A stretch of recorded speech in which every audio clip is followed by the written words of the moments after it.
Strange, funny, broken, disturbing, incoherent. Internet archives are full of dead websites that fall under any or all of those categories.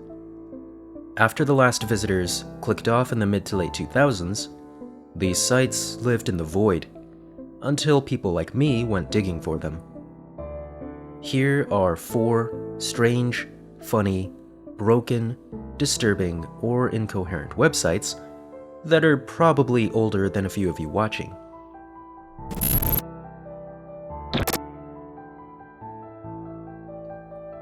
Pwoofy.com. Pwoofy.com was the personal site of a class of 2002 high schooler named Darren. Pwoofy. It means cool. He also rocked a mullet and hosted a graduation party on July 13, 2002. Following that was a list of parties, some of which were submitted by his friends. Below that was a contact form so that you could reach him.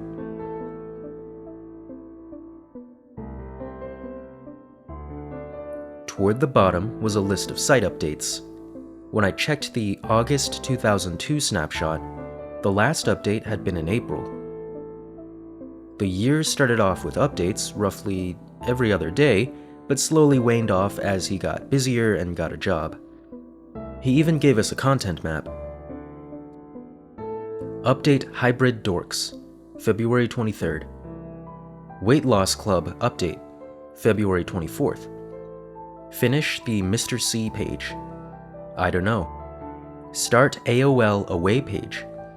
Probably never. Bia page. Who even knows? So I went to the About Me page to learn a little more about him, and I'll be honest, I did not learn that much more about him because the page was still under construction. He did give us a short description though. As you can see, I am just your average dork. I sit around and take close-ups of my face. I also enjoy Quiz Bowl. But I am not entirely a dork. I have friends, and most of the time I can fit in with normal people. I am what you might call a hybrid dork. According to the site, a hybrid dork is defined as a person who is basically a dork or nerd, but still has the ability to fit in with other people, as well as make friends that are not dorks. They tend to hang out with each other, watch children's movies, as well as have what are called dork parties, in quotes. Some like to correct grammar, some like to attack things, and others like to be hit really hard on the back with ping pong balls. As you might have figured out earlier, Darren was part of a weight loss club, consisting of himself and his friends Nicole, Chrissy, and Brandy. They each had their own sections for journaling their progress, but only Darren was ever really active. He was making great progress, so good on him. Darren was also part of an ethnic food club, which was exactly what it sounded like.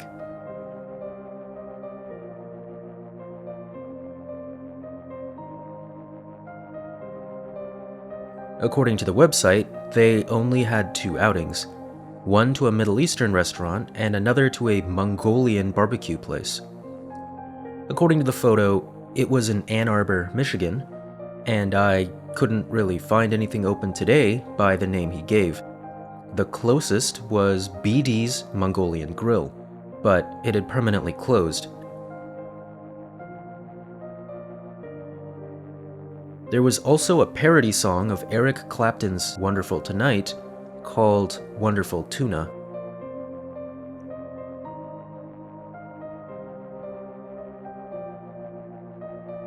History of Pwoofy was actually a bunch of links to other websites. And random images wasn't archived by the Wayback Machine.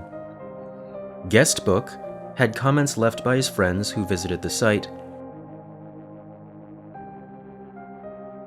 And New Year Eve 2001 was a collection of photos from their New Year's Eve party. Finally, there was Big Gay John, which was a fictional story about a man who worked at a factory and retired.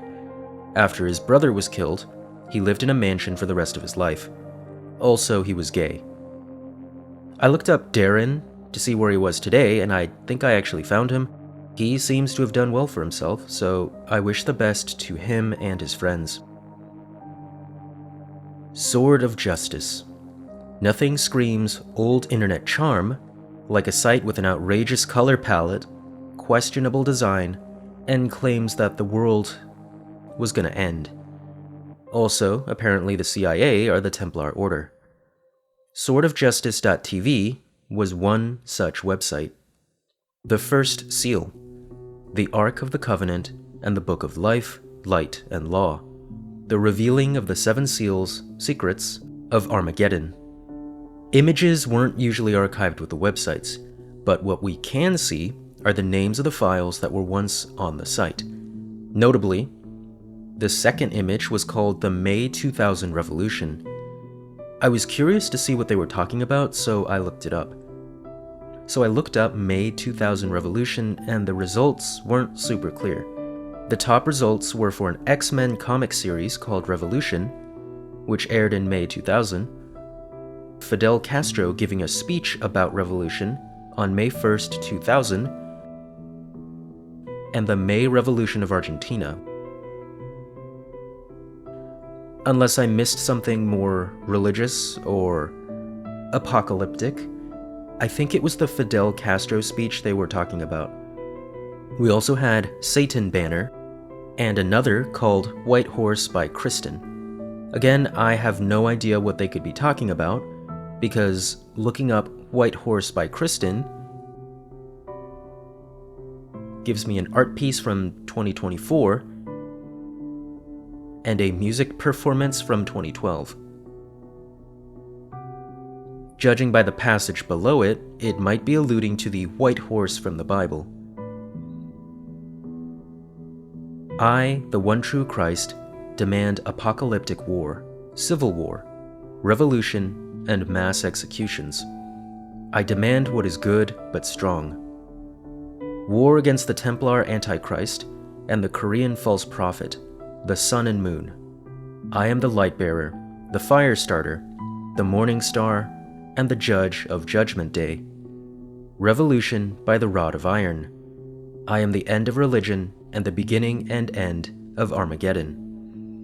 By Korean false prophet, I think they're talking about Lee Man-hee and the Shincheonji Church of Jesus, which is, according to some people, a cult. On the CIA's, the Templars' secret weapon, the Ark of the Covenant, a light device. This conspiracy theory connected the CIA, the Templar Order, the Freemasons, and the Zionists to a secret weapon called Lightbearer, also referred to as the Ark of the Covenant or Solomon's Gate. It was basically a laser that could cut through stone and let humans travel at light speed. Or I think what that's saying. Below that was a poster about a world revolution of economic communism.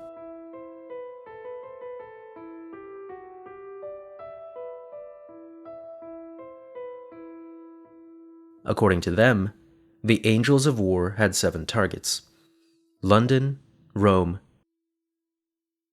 Tel Aviv, Seoul, and there was particular hatred toward the Korean language, Paris, Monaco, Cannes, Frankfurt. Wait a second, that's more than 7 targets. They go on to say all of Switzerland and all major US cities.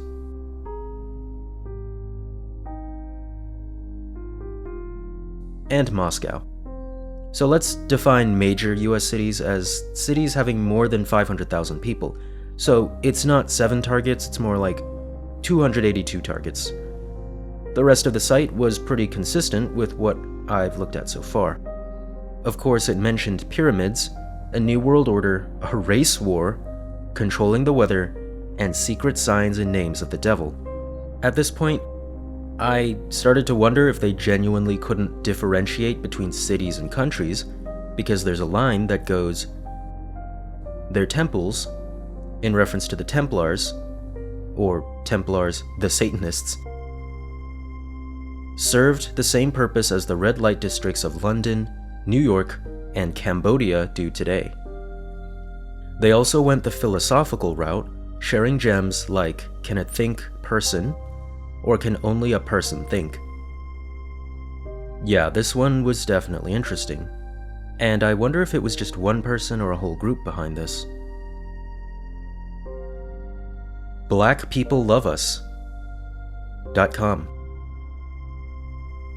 Hi, I'm Sally, and I'm Johnny. We are well liked by black people, so we're psyched.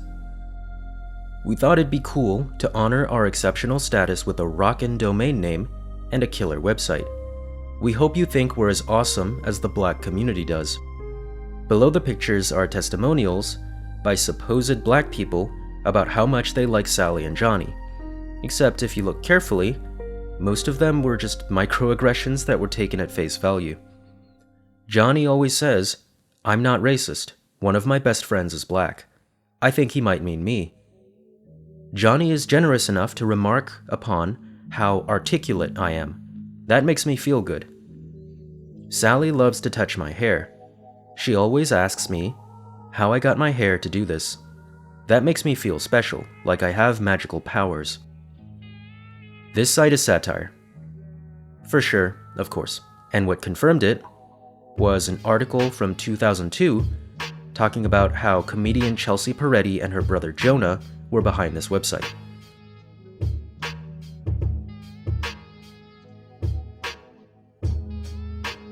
And if you scroll to the bottom, there's actually a photo of Chelsea. What's interesting, though, is that another image toward the bottom is named Me. I did a reverse image search and there were no results, so this might have been someone else involved with the project, or it's just here to throw people off. Every single photo on the site, from the homepage to the About Us to Hanging Out and One Love, looked like it was taken on the same night. It's the same group of people with the same outfits, which makes this whole thing pretty funny. Lancaster Life. Lancaster Life was a pro-life website by Roy Moore, a far-right politician from Alabama.